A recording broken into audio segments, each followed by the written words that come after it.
Alright, update on Bitcoin. So we've got a few things to run through on today's video, so let's jump right into it. Now, if we start off with what's going on in the very short term, as always you can see we are trending to the downside within this descending channel.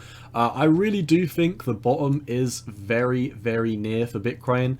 A lot of people think we're going to have a big move to the downside like 34,000. I'm personally not of the opinion that we're about to be gearing up for a move to the downside. Now, I could be wrong. Bear in mind, I'm not leverage trading Bitcoin. I am just DCAing into Bitcoin until we do have a decisive market move. However, there's a lot of stuff going on right now that I think will affect the market. Number one, first of all, something that I don't actually necessarily think will increase or decrease the market at all. Panama recently made Bitcoin legal tender. I made a news update about that. If you want the full rundown on that, go check out my channel. I posted that this morning. Also, the Fed have a meeting between the 3rd and the 4th of May, which is, when is that? 1, 2, 3, 4, 5, about 4 or 5 days away. So we should have a wrap up within that Fed case within the next 5 days. I think after the Fed news comes out, I think as long as the Federal Reserve doesn't say anything outlandish, that Bitcoin will have a reversal back to the upside and your cryptos will have a reversal back to the upside. That's of my opinion. I think personally what's going to go on for the next week is we're going to chop around. I think we could come back down to the bottom of this channel, 37,000, and continue the chop before we do get out of here on the 4th. Now, if we do come over to a slightly cleaner Bitcoin chart, you can also see Bitcoin is in this bullish megaphone right now. I really think that we are going to break to the upside of this. However, you know, we could potentially have a move back down 37,500 before we do come all the way up to the top of this megaphone, and this would be predicting a move up to 45,000, which is not far away from what we previously predicted when we said a move up to 49,500 could definitely be in the cards. So that is also something very key to focus on. Now, also, we have the mega trend line that is currently in play for Bitcoin, which I really don't think is going to break down. I mean, this is, you know, a slight case for the bears that we could break down from this mega trend line. This trend line has been in play for a very long time. I mean, I'd personally draw it to here instead of down here, but you can see this mega trend line was resistance all the way down here in 2019. We flipped it and we've been uptrending on it ever since. So Bitcoin really doesn't have far to go down, and if this bullish megaphone continues for another couple of weeks or so, this would tie us into about 36,000. That is personally my worst case scenario happening for Bitcoin. Now, we can definitely move lower. So when I say worst case scenario, I mean that in my opinion, that is the worst case scenario that I think is likely going to happen. Now, a lot of people think we could be coming down to these lows for 34,000 right here. You know, I completely understand that perspective as well. It is on the tables. I won't be outruling it.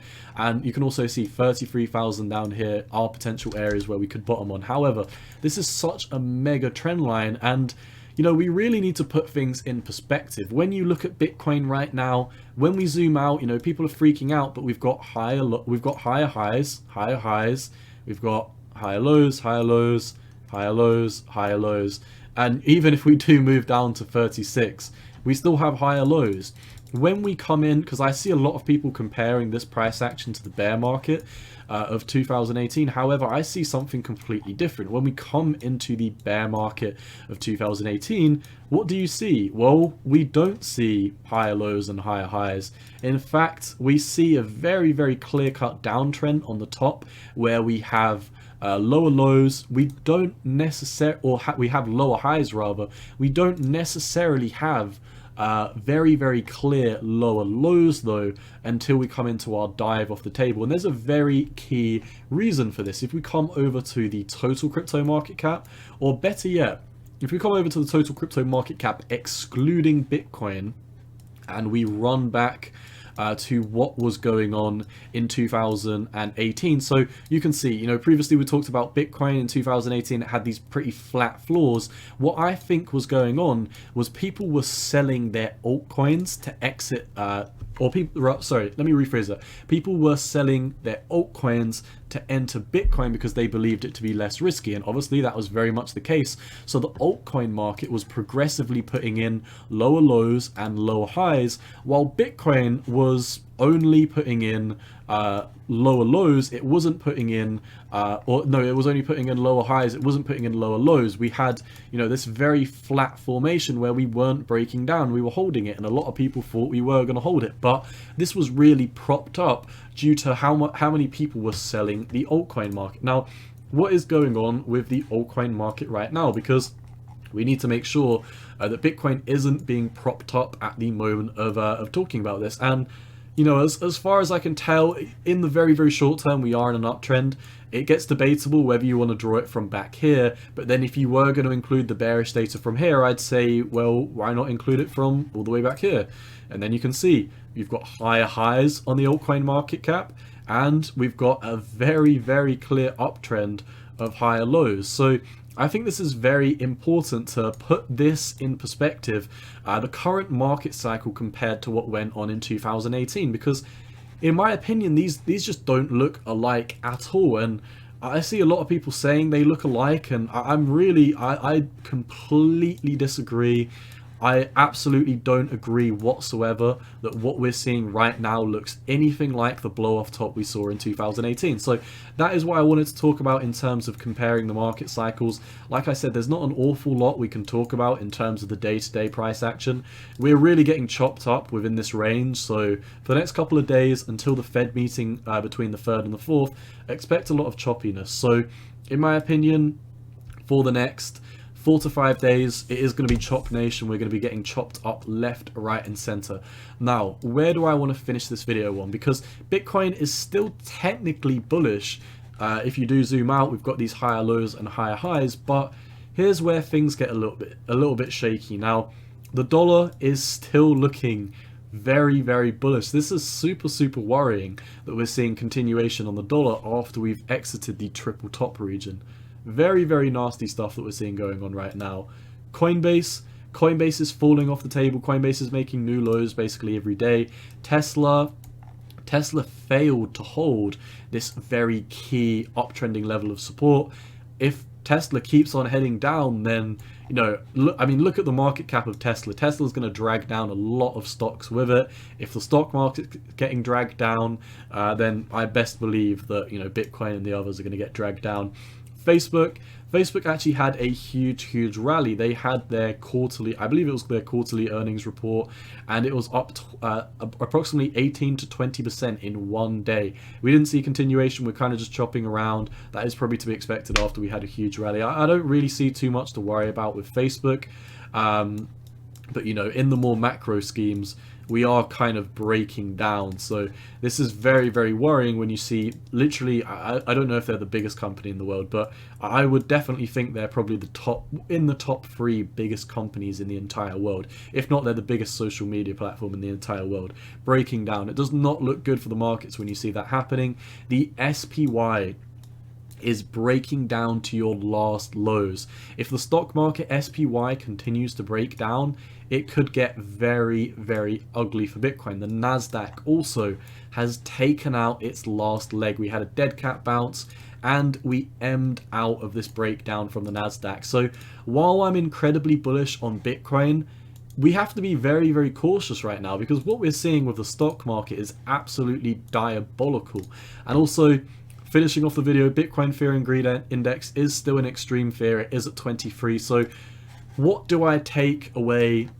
Let's wrap everything up into a neat bow. What do I take away from what's going on in the market right now? Well, one thing is for sure, I'm very, very macro bullish on Bitcoin. The Fear and Greed Index, your oscillators, which I don't currently have on the screen, being your money flow indicator and the relative strength index, they are extremely oversold. I talked about that in my last video if you want to check that out. We're in extreme fear right now. I mean, where else are you going to buy but extreme fear? This is the best time to get a discount. However, the stock market is looking very bearish. For me personally, I'm going to be sitting on the sidelines until between the 3rd and the 4th of May. I want to see how the Fed meeting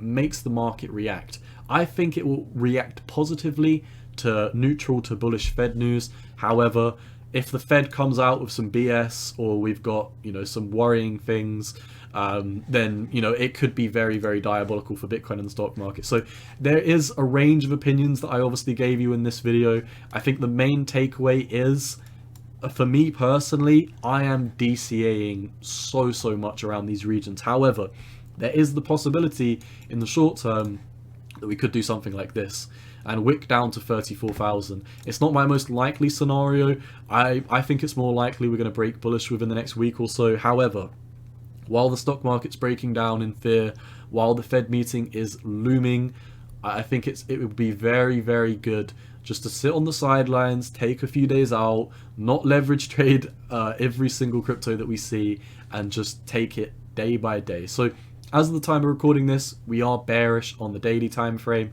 However, the more you zoom out, the more bullish Bitcoin gets. I think Bitcoin is incredibly bullish over the macro time frame. I plan on holding it for the long term, so I do plan on DCAing. You can also see the longs have recently fired bullish on the EMA ribbons. It almost seems stupid to put EMA ribbons on these shorts. However, they're moving up. That's something that, you know, you can't dispute on any chart. So the shorts moving up very, very strongly. Once again, we normally see absolute decimation for Bitcoin once we do move above the 5,069 level. Let's hope we don't see continuation on this. Otherwise, Bitcoin could, you know, roll like a rock down a hill, which is not what we want to see. That's all I've got for Bitcoin. Hope it was useful. As always, none of this is financial advice. It is just my opinion on the market. To wrap up the video, the Discord, the Cowboy Discord that I've been talking about for my past couple of videos, is finally done. So if you do want to come over and join the Cowboy Discord, the link will be in the description of this video. It is going to be a great place where everyone's going to be able to share time-sensitive information, talk about charts they like, talk about new altcoin setups, and yeah, really just share memes and talk to the community. So I think that's a great place where we can do all that. I'm going to be in the chat. I hope to see you in the chat. That is all I've got for you today. Once again, not financial advice. Cowboy out, and as always, peace.